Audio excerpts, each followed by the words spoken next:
Over the last year or so, we featured a lot of new brands on Fully Charged Show from China, the likes of NIO, iWays, Zeekr, Xiaopeng. We haven't actually featured any legacy brands, and that is until now. We're here in the north of China, in a place called Shenyang, and we're at the BMW Brilliance factory. We're here to see the new UK spec iX3, which is being built here, and we're going to see the whole production process from body stamping to final assembly. This is going to be a very big car for BMW, and it's all going to be built here in China. This is the BMW Brilliance factory, and this is Fully Charged.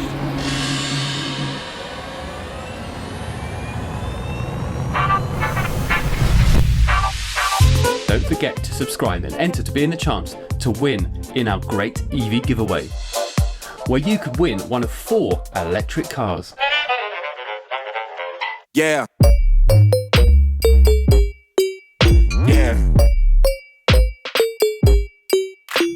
BMW had a superbly strong start a few years ago with the i3 and i8. Sustainable materials, fantastically looking, but since then it's been very, very quiet from BMW until now. Now the iX3 is the first full EV from BMW, and it's right here. And it's very big, it's very practical. We're going to see what a legacy automaker can show us in terms of the production process.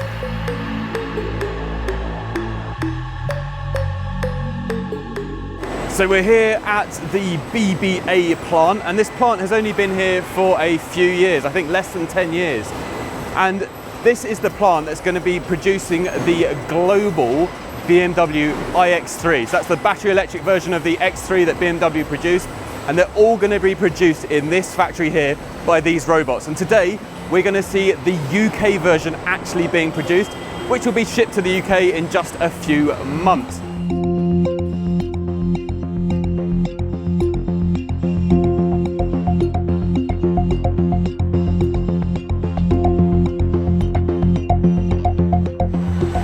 So here we got the front end of the iX3, and now they've got the electric version here and we've got the gasoline version here. There's only a very few minor differences. These 2 legs down here are shorter than the gas version, and there's a couple of extra brackets in the front end. So we're in the welding shop, and behind me you can see some of the 302 welding robots in here. Honestly, it's like a robotic zoo with all these caged beasts like grabbing things and welding. It's truly stunning. Now, plan is for them to do the minimum amount of welding so that the gaps are actually a little bit closer, so that inside the car it's actually quieter. It's just amazing at how fast this whole body comes together.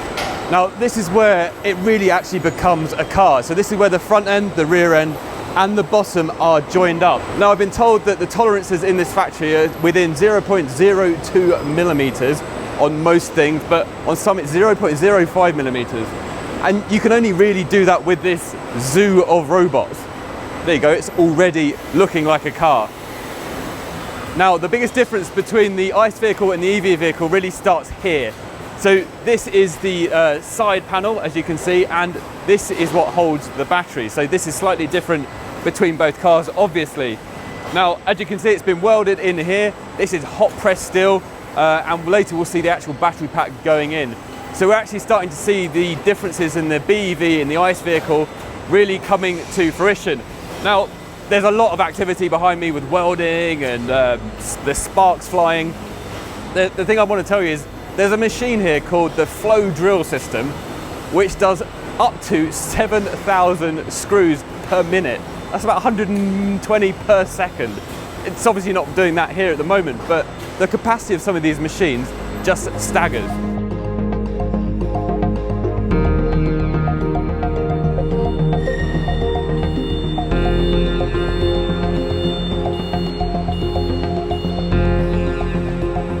Now, typical, you come to a factory and you get stuck at a red light.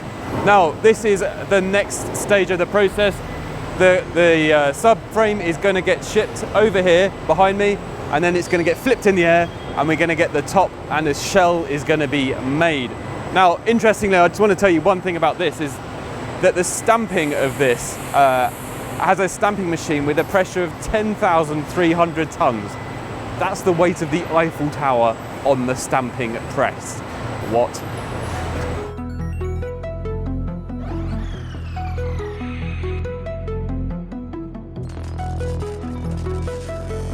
Now this is when the car becomes a car for me. We're going to see the subframe married to the side panels. Now this is the same process for the ICE car and the EV car. No differences in the paneling here. The differences are on the inside, on the subframe that we saw earlier. So a much more efficient process for BMW Brilliance to make these cars. And I think in the future, obviously, you're going to see less and less ICE cars and more EV cars. Interestingly, the factory has a capacity, I think, about 300 to 400 cars per day. It is 10 o'clock in the morning and they've done 64 cars already today. So I think they're ahead of schedule. Now, this is probably my favorite room in the factory. And as you can tell, I'm not having to shout. I'm actually speaking at a normal volume because it's not loud. So this is where the electric motor comes and fits together with the suspension and the wheels and the brakes and all of that. There's only 9 people working in here and it's very calm place to be.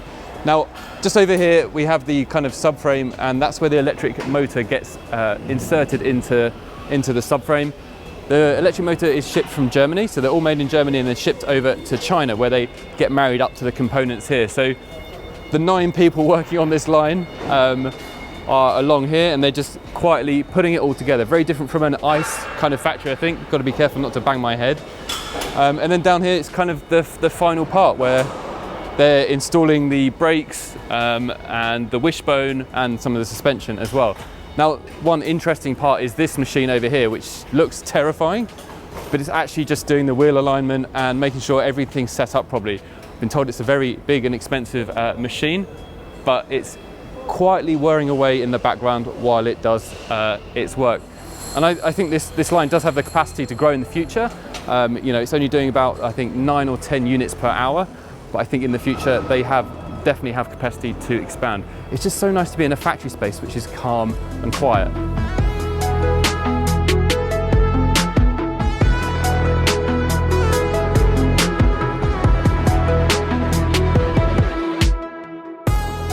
So here we've got a finished rear subframe assembly, just to show you what it looks like. And then behind me, we're seeing it actually going into the car. So very similar to the BYD factory, in fact. But the front subframe and the rear subframe are going in. Front subframe is not powered, the rear subframe is powered by the electric motor. It's rear wheel drive, like a lot of BMWs are. Again, quite a simple process. This has only got 4 people. Not much more to say really. I mean, a lot of lasers, again, sorting everything out, making sure it's all going into the right place. The interesting thing about this plant is that it actually does one electric vehicle, then one ICE vehicle, then one electric vehicle, then one ICE vehicle. And it's right-hand drive or left-hand drive. And they can mix it completely up, but make sure everything is correct. So making sure you get the right badges on, the right stickers in place, the right safety stickers, all of that. I'm going to show you exactly how that's done in just a moment. So there's one thing about the Dadong plant that I really want to tell you about, and I'm going to tell you about it through the badges. So as you can see here, he's sticking on the badge, you know, it's being laser guided and all of that. But how do we make sure that he has the right badge? So there's a whole system in place here which makes sure that your UK BMW will get the UK BMW stickers and not the Chinese ones. And so they have these specialized parts bins here. So if I know that I've got to pick this badge here, I have to tick it from this green part. Now if I try and pick it from here, that will go red and you won't be able to pick it from there. So it makes sure you get the right parts on the right cars. This doesn't just apply to the badges, this applies to everything. So the right steering wheel, the right interior, the right windows, every single component, they have to make sure they get the right ones for the right markets. This system shows them how it's done.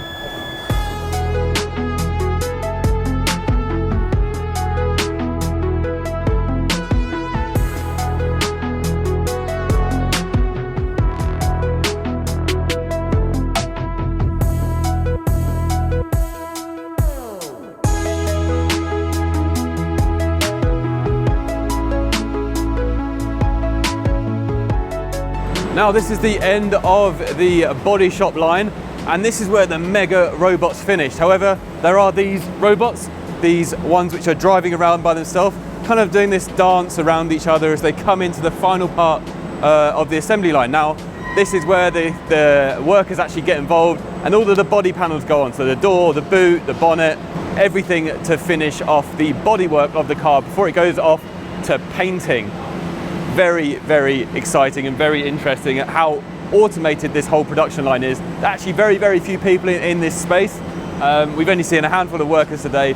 This is a place for the robots.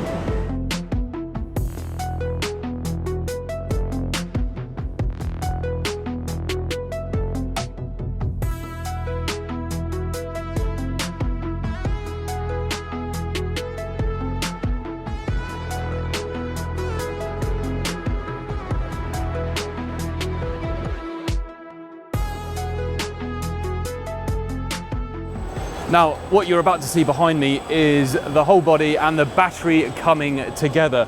So the body's just flown over my head, and now it's being sunk onto the battery pack. There's no one doing this. This is all automated. The only part they'll have to do is just make sure it's all lined up, and there's two people that do that on either side of the battery pack.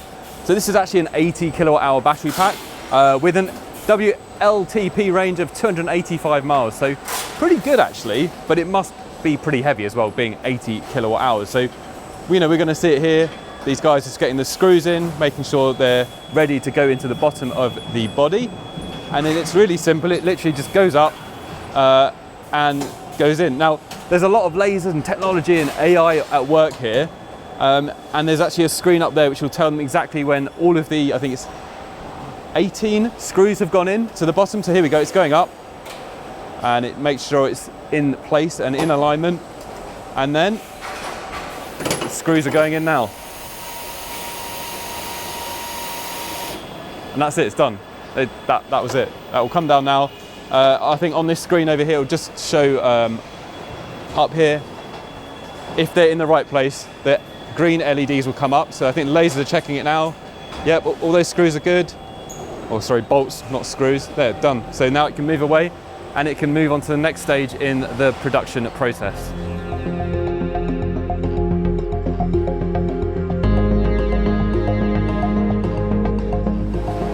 So we've reached the end of the production line for the iX3, and behind me is a finished UK model. As you will see in a moment, the steering wheel is on the right-hand side of the car instead of the left-hand side of the car. Now, there is one thing I want to say about this factory, and that is that, BMW have been making cars for decades. This factory is a culmination of all of that knowledge. This is something that the startups maybe don't have. They have different advantages. But BMW have built up after year of expertise and knowledge on how to perfect and how to make the manufacturing process more efficient. And with that in mind, they've begun to think about their sustainability agenda, especially around the factory. So this plant is powered by 100% renewable energy. Part of that is come from the grid, from renewable sources, and the other part is from solar panels on site here. They have a huge array of solar panels just outside, which powers this plant.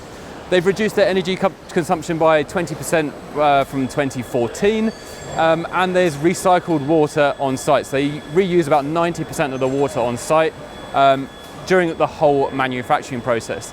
So they're really beginning to take those big steps towards sustainability, to that green way of thinking. EVs is just one very small part of it. When you have a factory this size with this many people, thinking about that sustainability agenda is top of mind and super important. So say goodbye to this car. It's heading to the UK where it will be test driven very, very soon. So I think this is a significant car for BMW. The iX3 is their first all-electric car, and I think they're just dipping their toe in the electric water to see how the market responds. Now, I think it's going to be very positive for them. It looks like a fantastic car. It's very well made, and I can't wait to see it on the roads. In some ways, this is a more significant car than some of the Chinese startups that we've been reviewing over the past few months and years. Because people are used to BMW, they're used to the brand, and they're used to what the BMW experience is all about.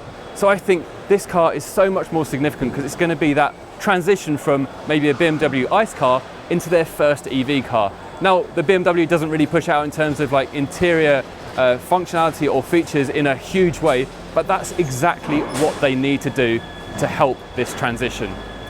So I hope you've enjoyed our visit today at BMW Brilliance plant in Dadong in Shenyang. We've really enjoyed touring the factory today and seeing the processes behind how they make BMWs here in China. So we got plenty more videos coming from China in the coming months, and I really hope you've enjoyed this little tour. So if you haven't done, we've got the subscribe button, the Patreon links, YouTube membership, all of that lovely stuff around this video. And if you have been, thank you for watching.